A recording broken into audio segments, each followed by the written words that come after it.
Bruce Lee என்னத்த கேட்டாலும் வந்துட்டு மாறி மாறி எனக்கும் வருமாக்கு எந்த சம்மந்தம் இல்லை அது இதுன்னு சொல்லி இது பண்ண அவரை வந்து சிட்டு போட்டுறன்ற மாதிரி சொல்லி மிரட்டியும் கூட வந்துட்டு அவர் எனக்கும் வருமாக்கும் எந்த சம்மந்தமும் இல்லைன்னு சொல்லி இது பண்ணனால போடா முதல்ல அப்படின்ட்டு அமுச்சு விட்டுறாங்க. செம்ம கடுப்பில் இருக்கிறாங்க எல்லாருமே. அப்புறம் சிவாவும் ஐலியும் வீட்டுக்கு வராங்க. வந்தோடனே இந்திராணி வந்து துருவி துருவி கேட்டுட்டு இருக்காங்க, எங்கே போயிருந்தீங்க என்ன ஏதுன்னு சொல்லிட்டு. இவங்க தெரிஞ்சு தான் கேட்குறாங்கன்னு பயந்து கல்யாணத்துக்கு போயிருந்தோம் அதான் காலையிலே சொன்னோமே அப்படின்னு சொல்கிறாங்க. அப்புறமா எங்கே உங்கள் சட்டையில் வந்துட்டு ரத்தக்கரியாக இருக்கேன்னு சொல்லி கேட்க கபில் அதை நோட் பண்ணிடுறாரு.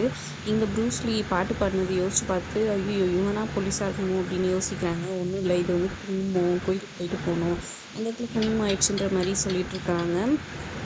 இன்னொரு பக்கம் பார்த்திங்கன்னா ஏதோ சமாளிக்க பார்க்குறாங்க. அப்போ ரவி அடிப்பட்டு வந்துருக்கிறத ரவி என்ன ஆச்சுன்னு சொல்லி கேட்குறாங்க. வச்சுங்க வண்டி இதுவாயிடுச்சு அப்படின்ற மாதிரி அவர் சொல்லி சமாளிக்கிறாரு. அப்புறம் கபிலன் வந்துட்டு ஒரு நிமிஷம் நில்லுங்க அப்படின்னு சொல்லிட்டு வந்துடுறாரு. பயந்துடுறாங்க சிவாவும் ஐலியும். டக்குன்னு அங்கே ஆரத்தி எடுத்துகிட்டு வராங்க. ரவியோட பொண்டாட்டி இப்படி திரும்புகிற மாதிரி திரும்பி அந்த ஆரத்தியை தட்டி விட்டுறாரு. அது மொத்த சட்டையில் அங்கே இங்கேன்னு எல்லார் மேலேயும் பட்டுட்டு சாரி தெரியாமல் இது பண்ணிட்டேன் சிவா, இது பண்ணேன், சரி ஓகே நீங்கள் போங்கன்னு சொல்கிறாங்க. தப்பாக எடுத்துக்காதீங்க, நீங்கள் ஏன் பொறுப்பில் இருக்கீங்களா, அதான் இவ்வளோ கேட்டேன்ற மாதிரி இந்திராணி சொல்லிடுறாங்க. ஏதோ ஒரு இதுவும் இருக்குது அப்படின்ற மாதிரி யோசிச்சுக்கிறாங்க. ஆனால் கபிலன் சட்டையில் இப்போ எல்லாத்துலேயும் கரையாக இருக்கனால அவருக்கு சந்தேகம் வரல, இது பண்ணி அனுப்பிச்சி விட்டுறாரு. நல்ல வேலை தப்பிச்சோம் அப்படின்ற மாதிரி சிவாவும் ஐலியும் ரூமில் போய் பேசிக்கிறாங்க. இப்போ ஐலி வாய்க்கிட்ட வந்துட்டு அந்த ஆரத்தி தண்ணி இருக்கிறத பார்த்து இங்கே பாரு முகத்தில் இருக்குதுன்னு சொல்கிறாங்க. அவங்க எங்கெங்கேயோ துடைக்க அப்படி இவர் துடைச்சி விடுறாரு. அப்படியே 2 பேருக்குள்ளே ரொமான்ஸு ஒருத்தர் அப்படியே பார்த்துக்கிறாங்க.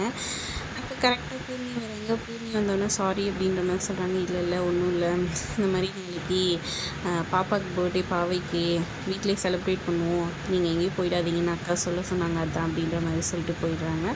2 பேரும் வைக்கப்பட்டுட்டு அப்படியே ஒரு மாதிரி திரும்பி நின்றுக்கிறாங்க. இன்னொரு பக்கம் இங்கே ரித்விகாவோட ஃப்ரெண்டு வராங்க.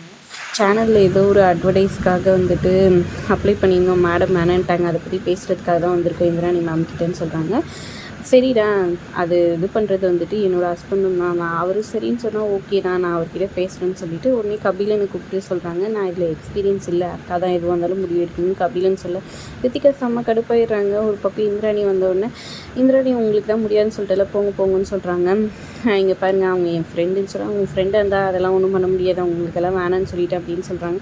இவங்க ஒழுங்காக போன வாட்டியும் சரியாக பண்ணல, நம்ம சேனல் அதனால் நிறைய பேர் இதுவாகிடுச்சு அப்படி இப்படின்னு சொல்லிட்டு சொல்கிறாங்க. அதையும் கேட்காம வந்துட்டு ரித்திகா வந்துட்டு உங்களுக்கு தான் கிடைக்கும், நீங்கள் அமைதியாக இருங்கன்னு சொல்லிட்டு போயிட்டு தனியாக போய் இந்திராணிக்கிட்ட பேசி சண்டை போட்டுட்ருக்காங்க. அப்புறம் கபிலன்கிட்ட வந்து கோவமாக இந்திராணி வந்து இந்த விஷயத்துலலாம் இது தலையிடக்கூடாது, உன் பொண்டாட்டிக்கிட்ட சொல்லி வையே, இவங்களுக்கு எந்த இதுவும் கிடையாது அப்படின்னு நம்ம சொல்கிறாங்க. இதனால் ரித்திகா ரொம்ப கோவமாக இருக்காங்க. அதோட எபிசோட் முடியுது.